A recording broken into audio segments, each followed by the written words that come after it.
గ్రామాలలో గోవులు గోశాలలోనే మరణించడం, అబ్బే ఏమీ లేదని ముందు చెప్పడం, ఆ తర్వాత 42, 43 అని చెప్పి అధికార యంత్రాంగం చెప్పడం, ఫైనల్‌గా 191 ఆవులు ఏడాదిలో చనిపోయినాయి అని చెప్పడం.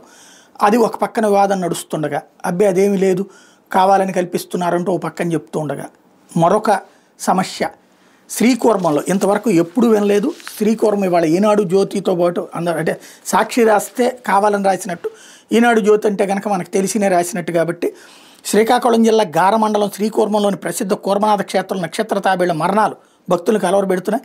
ఇక్కడ 2 రోజులుగా సుమారు 15కు పైగా కూర్మాలు మృత్యువాత పడ్డాయి. కూర్మాలు అంటే తాబేళ్ళు అనమాట.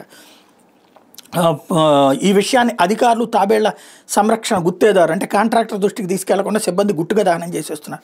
ఆదివారం ఉదయం మృతి చెందిన కొన్ని తాబేళ్లను అక్కడ పనిచేస్తున్న వ్యక్తి శ్వేతపుష్కర్ని ఒడ్డున పడేయడాన్ని భక్తులు గమనించారు. అక్కడికి వెళ్ళి చూస్తే 7 మృతి చెందిన తాబేళ్లు కాలిపోయిన స్థితిలో మరో 9 తాబేళ్లు కళేబరాలు కనిపించినాయి. వెంటనే వాళ్ళు స్థానిక ప్రజాప్రతినిధుల అధికారుల దృష్టికి తీసుకెళ్లారు. కూర్మనాథ క్షేత్రం పార్కులో 187 వరకు నక్షత్ర తాబేళ్లు ఉన్నట్టు సిబ్బంది చెప్తున్నారు. వీటి సంరక్షణ బాధ్యతను ఒక కాంట్రాక్టర్కి అప్పగించారు. ఆయన శ్రీకాకుళంలో ఉండటం, స్థానికంగా ఈవో కూడా అందుబాటులో లేకపోవడంతో పూర్తిగా పర్యవేక్షణ కొరబడింది. నిబంధనల ప్రకారం మృత్యువాత పడిన తాబేళ్లకు పోస్ట్ మార్టం నిర్వహించి ఖననం చేయాలి. ఇవేమీ ఇక్కడ జరగకపోగా క్షేత్ర ప్రతిష్ఠ దెబ్బతినేలా వాటిని దహనం చేయడం మీద భక్తులు మండిపడుతున్నారు.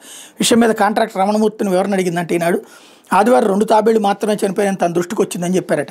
సిబ్బందితో మాట్లాడి ఏం జరిగిందో తెలుసుకుంటాను మరోవైపు దేవాదాయ శాఖ సహాయ కమిషనర్ ఇన్ఛార్జి భద్రాజీ చెప్పుకొచ్చారట.